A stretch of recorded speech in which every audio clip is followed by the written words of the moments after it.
Today we're going to cover how you can actually make great samples to get placements, sell beats, and maybe even change your life like it has done for us. Our personal techniques, tips, and secrets for sample making that we've learned over the past 2 years making thousands of samples. By the end of this video, you'll have a good amount of our knowledge all for free. And the reason we say a good amount of our knowledge is because there really is just so much we can go into, so many things we've learned. So we're going to put as much as we can into maybe this 15-20 minute video, and then in the future we can make more videos on the same topic so these aren't too long. So sit back, we're going to be creating a sample as we go throughout this video, different techniques and secrets from different projects we've worked on over the past couple of years. You don't want to miss this one. Take notes from this. Let's get into it. We're going to break one of the limiting beliefs that we hear all the time. We get comments, we get messages saying, I don't know how to start making a sample. I don't have ideas. I get stuck before I've even made anything. Firstly, you just need to understand you don't need an idea to make a sample. I'd say 90% of the samples we've got started with completely no inspiration for what we wanted to make. And that inspiration, that idea only started to progress as we start adding layers and layers onto the sample. Then the idea forms for itself. Some easy ways to get past this first step of actually starting with something. Make a drum pattern. It can be in any style, any genre. And automatically just starting with that, you're going to have a whole lot more ideas and inspiration than when you started with a blank canvas and nothing on your screen. Play some chords in. It will help if you're playing on the MIDI keyboard with a piano or keys, and you can just start to build a chord progression that you like, or even just find some notes that sound cool together to a point where you can start hearing other things on top of it, and the ideas and inspiration will come to you. You just have to go and search for it. There's a great quote from Pablo Picasso: inspiration exists, but it has to find you working. And off the back of what Sean said, it's so true. If you ask any instrument player, let's say a piano player, if you sit at the piano for long enough, just messing around on it, eventually you end up coming up with something that does sound cool, an idea that could be turned into a sample. You just have to start. And oftentimes that's the hardest bit. You actually have to use a bit of discipline and get into creating. But when you begin and you do it for long enough, before you know it, inspiration would have found you, and then you should just ride that out for as long as it lasts.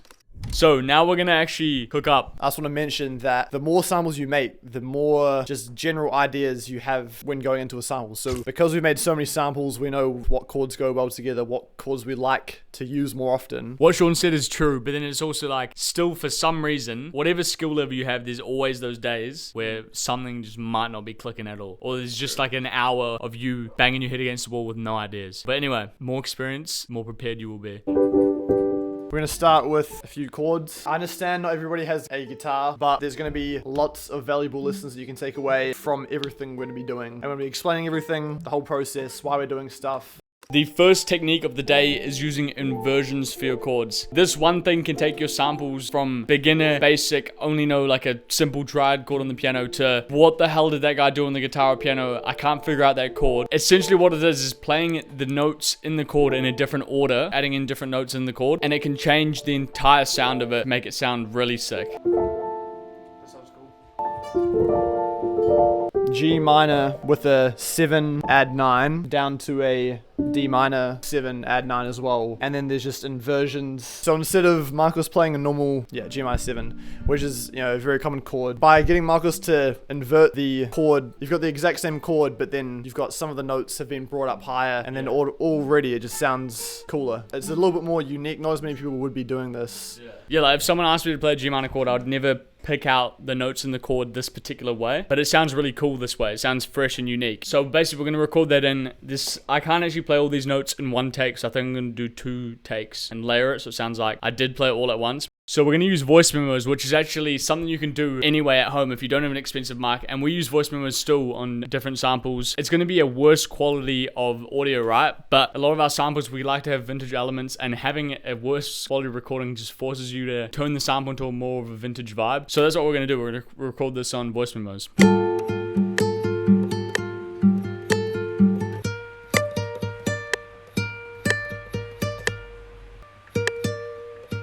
I'm just thinking if you like put that on top of the thing from before, probably will sound alright.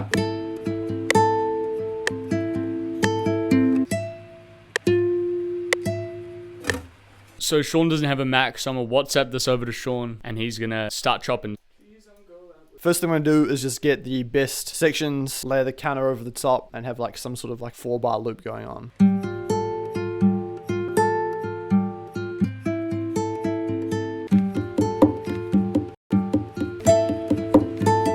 So can see how I just started chopping up this knocking thing that Marcus was doing at the end of the guitar. It's kind of in time, so I'm just going to chop it up, try to turn it into like a perk texture thing. We got no idea where this is going to go, and sometimes the things you don't actually intend on doing and just things that come by can make a sample stand out because there's some weird, unique thing. And same thing with the guitar recording, actually. This sounds nothing like what I thought it would when Marcus was sitting there recording. The inspiration is finding us right now. Let's keep chopping it up.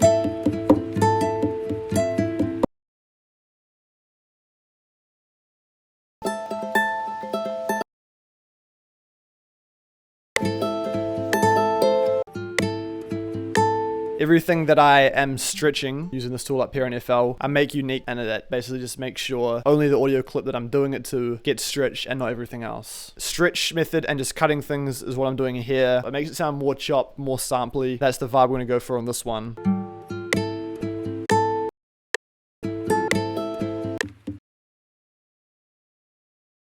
I'm just gonna start layering EQs onto this thing. You're gonna see as we progress how often we use EQs.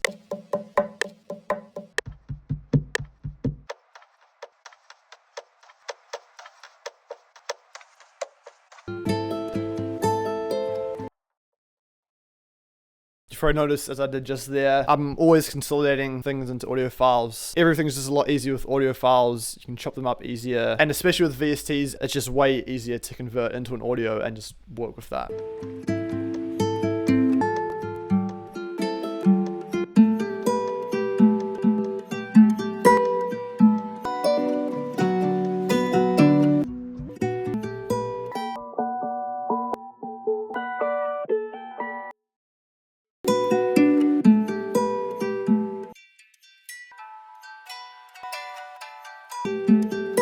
So as you can see, just from the one guitar recording that Marcus did originally, we've got the perk loop, the main guitar, and another layer of the guitar. So we've got 3 different layers just from one single recording. We just do this by experimenting. I do want a little bit more depth to the sample. Everything is quite mid to high end at the moment. So I just want to get some simple chords in the background.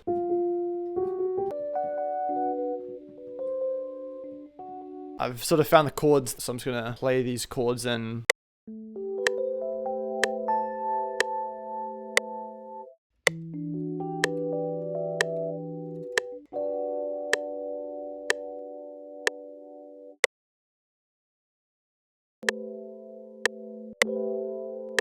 I'm just gonna render that out as audio. It's quite quiet. Sometimes that can be cool because, especially for this specific preset inside of Labs, there's quite a lot of noise. So when you turn the gain up here, the noise gets increased too. So it could just add to the vintage effect as well. So I'm just gonna play around with the... Ooh, that's sick. I'm probably gonna rock something like that, mix it into the sample, and then I'm gonna show you from just 3 or 4 layers how you can flip something into a full sample. We're not going off anything here. This is fully live, us creating from thin air. The things you're seeing us do is things we do often on our day-to-day.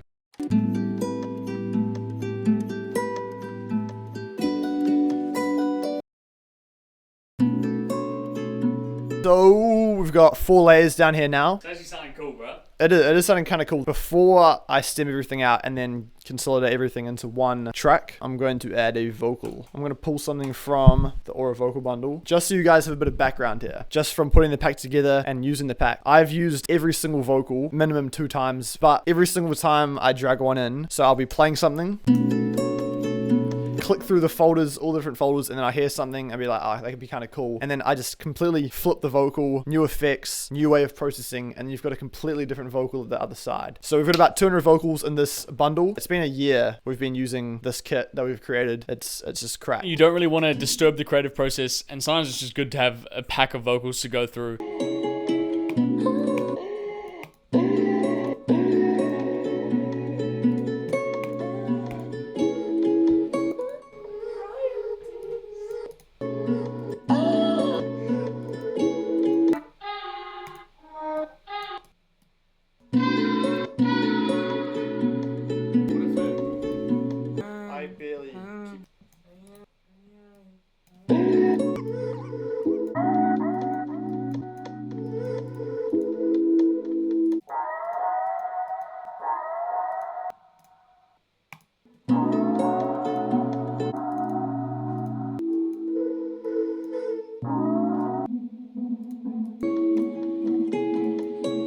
processing with the vocals was like, I was just doing random stuff. I was just stretching, lots of experimenting. What worked for this vocal didn't work for this one. I stretched the shit out of this. That's such a sus line to say. And even with the processing, as I was mentioning before, EQs are super important. You can see the EQs on here. There's 2 on there. There's 2 on there. There's delays. Lots of this is just stock plugins as well. I'm pretty happy with how this is right now. So what I'm going to do, this is what I do with all samples really now. I'll just stem the stuff out, keep everything bar apart, literally every single stem, and then I'll bring back everything as one. And then I have control over the whole sample, like with the pitch and the speed. Yeah, you'll see what I mean, but everything's just a lot simpler. So I'm just going to stem this out.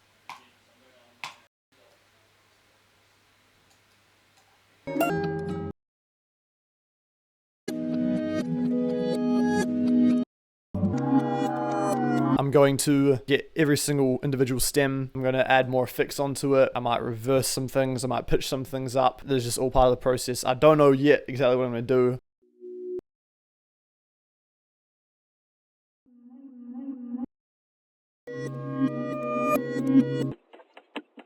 Alright, it's going to be a good time to talk about presets now because I'm about to use one. I'm going to drag in one of our existing presets and see what it sounds like. We highly recommend you guys try saving your own presets as well. Whenever you make a cool effect chain, save something as underwater sound preset, and then it speeds up your process as you're creating, and actually means that if you made something sick about a week ago, you can use that sick sound again in a new layer you're creating with today. Another gem for sample making.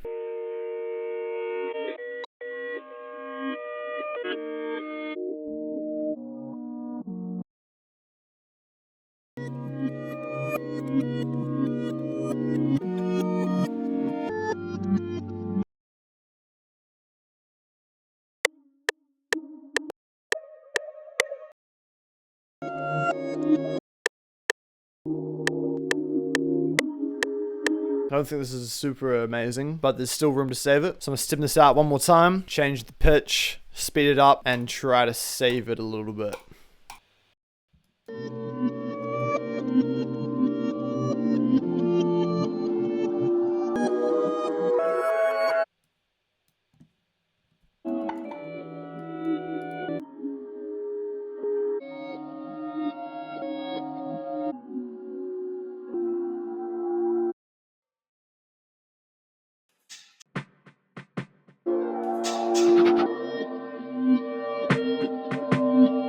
I've just been hit by a bullet of creativity. Inspiration doesn't wait, so I gotta get this down now. I'm just doing drums by the way, the sample's kind of done.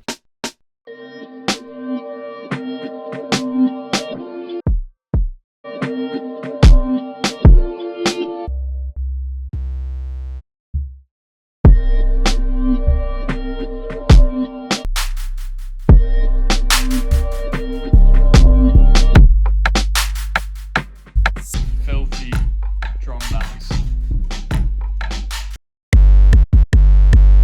You know the beat's hidden when bro's sitting up like that. It's got the posture check. Alright, this is actually a sick beat. One of the techniques, using the same layer and pitching the same layer up a full octave or down a full octave and processing it with new effects, usually just maybe an EQ. We've done this with 2 layers here, with this vocal here. So you've got the original version lower down, and then the pitched up version. It's just sick. You hear all the time, simplicity is key, simplicity is key, keep it simple, the best beats are simple. This is a way to keep it simple, repurpose layers, and still make it interesting with different sections in it as well. Do you know what I mean? Like it's simple, but fresh, new fresh yeah. There was a part where I genuinely didn't even like the sample. I don't think this is super amazing, but there's still room to save it. It's turned into something sick now. We're gonna play it back in a second, but here's a list of all the different techniques we use throughout this video. And it's not about doing all of these things, it's about taking certain things and implementing them depending on what kind of sample you're making. If we'd known this when we were starting, would have been game changing. Real quick, if you did like any of the vocals or the drum sounds, our kits are below, or a vocal bundle and motion mini stash. Let's hear the whole sample back. Cheers for watching. We'll see you in the next one.